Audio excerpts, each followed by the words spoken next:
A heavy, rhythmic drumbeat echoes in a crowded room.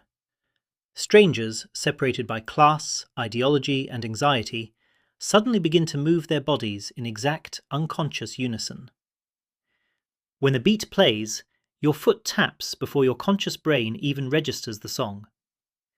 Thousands of autonomous humans surrender their physical agency to a booming bass line, moving their limbs in a synchronized, seemingly pointless expenditure of immense caloric energy. Why does an organized wave of sound have the power to hijack the human nervous system and organize bodies?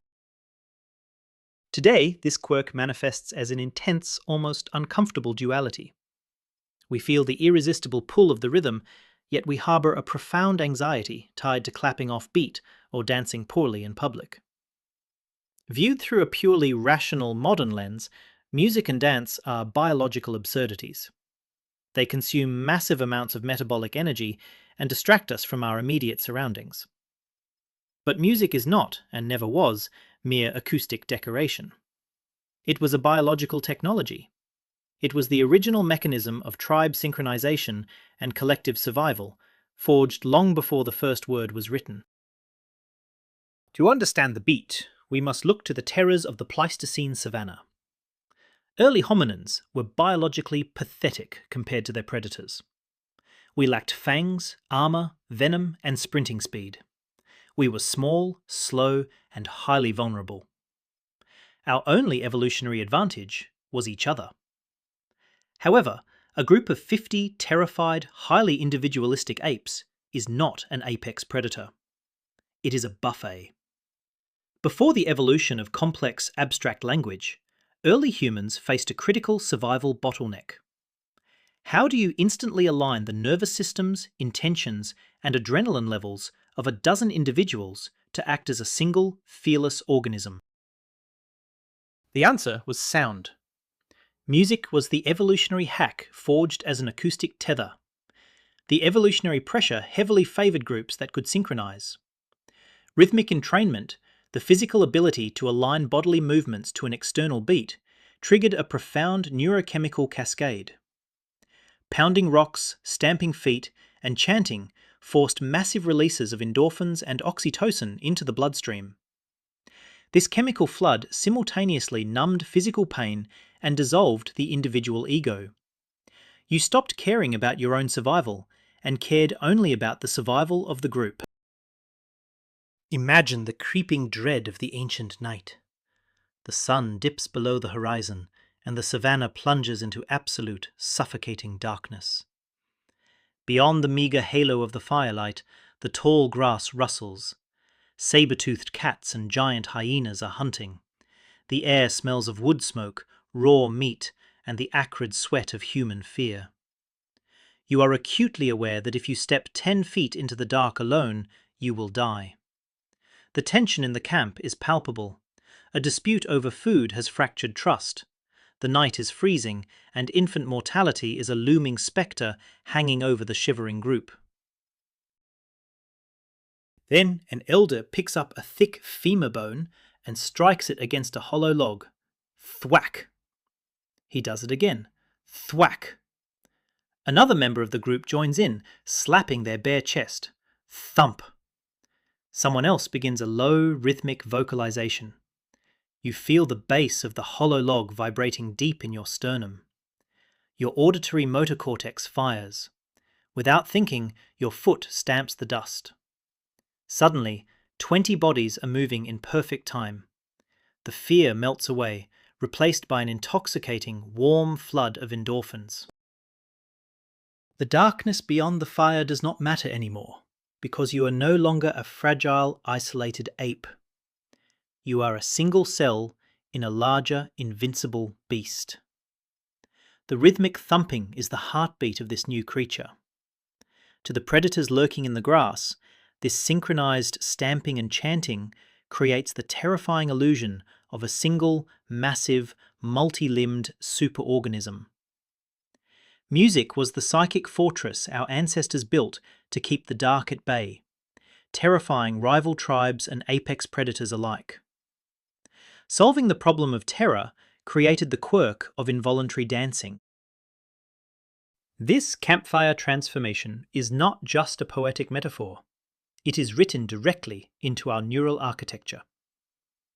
Anthropological researchers have demonstrated that synchronized movement and music making trigger the endogenous opioid system. As early human groups grew too large for one-on-one primate grooming, we needed a new way to bond the tribe. Moving together to a beat provided that solution. It flooded the brain with endorphins, directly increasing pain tolerance and fostering intense in-group trust among dozens of individuals simultaneously. The mystery deepens when we examine the brain itself. Neurophysiological data shows that humans have uniquely robust connections between the auditory cortex, where we process sound, and the motor cortex, where we plan movement. Hearing a beat literally stimulates the brain's movement centers. This is why sitting still to music requires active, exhausting cognitive suppression. Our unique ability to entrain to a beat is a hardwired byproduct of the neural circuitry required for complex vocal learning and speech. We can dance because our brains evolved to mimic complex sound. This synchronized spectacle served another vital purpose. Evolutionary researchers point to coordinated music and dance as a powerful territorial defense mechanism. The complexity and perfect synchrony of a tribe's music signaled to outsiders the deep social cohesion and physical fitness of the group. If 50 voices could chant in absolute, unbreakable harmony, they could fight with that same ruthless coordination. It acted as a supreme deterrent to warfare. A rival group, hearing the thunderous, perfectly timed rhythmic pounding echoing through the valleys, would think twice before attacking. Furthermore, this deeply ingrained rhythm is fundamentally linked to our earliest vulnerabilities. Comparative biologists note that human infants are born entirely helpless, requiring constant, exhausting care. Rhythmic entrainment in humans is inextricably tied to infant and mother bonding. The slow, repetitive sway and gentle hum of a lullaby is an ancient survival mechanism designed to downregulate the panic of a fragile newborn. Our brains are hardwired from the moment of birth to recognize that a steady beat means comfort, presence, and salvation from abandonment. This biological code is universal.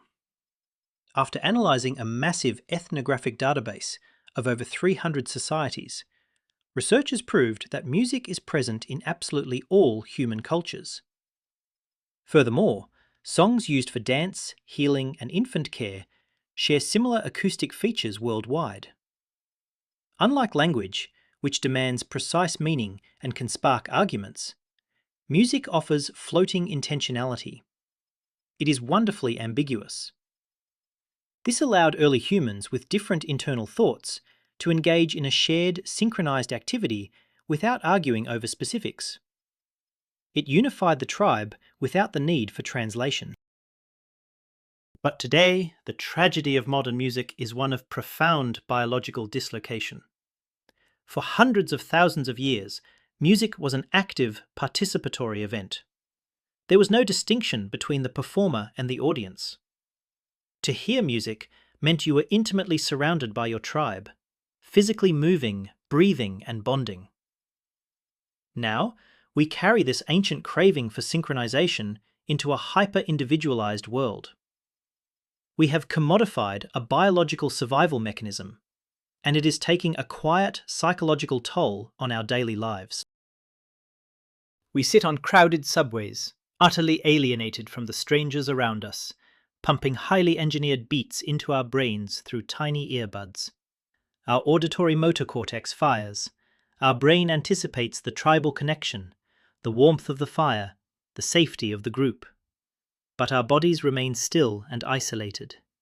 We are tricking our nervous system with the phantom limb of the tribe.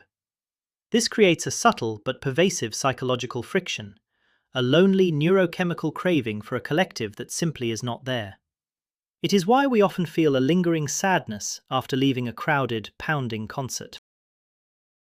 Because our ego-dissolving response to rhythm is entirely involuntary, it is also easily hijacked. The exact same biological mechanism that allowed vulnerable hominins to survive the dark is used today by modern militaries and extreme political rallies to override critical thinking. When an army marches to a drum, or a stadium chants in perfect unison, the modern individual intellect is chemically suppressed. Exact synchronous movement drastically increases unthinking cooperative behaviour, even among total strangers. The group mind takes over. The modern residue of that first campfire drumbeat is our terrifying susceptibility to mass manipulation. We are still those terrified apes, desperately seeking the safety of the synchronized super-organism. Our bodies remember the cold, the predators in the tall grass, and the fragile nature of standing alone. Every time you tap your foot to a passing car radio, your ancient brain is sending out a distress signal, hoping someone else will tap their foot in return. We want so desperately to belong to the rhythm that we will sometimes follow it into the dark.